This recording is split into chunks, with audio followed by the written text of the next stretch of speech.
session, I am going to teach you a poem from your LR textbook. The poem name is Woodpecker. It has been written by a poet, Teddy Lewis. Okay. So before to start this poem, I will introduce something about the poem. Teddy Lewis is an English poet and a children's writer. Okay. In this poem, Woodpecker, the speaker is introducing about the woodpecker.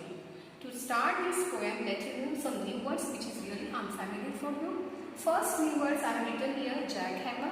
It's mean a large hammer or a drill. Second name words I want to introduce here, dreadful. The meaning of dreadful is very bad. Third name words is din. It's mean noise. Fourth name words is bough. That is the big branch of a tree. Okay.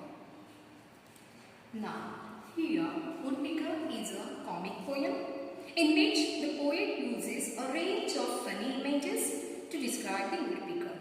Picking away at a tree, speaker is wonders how strong the woodpecker's nose is and how flexible the bird's head is.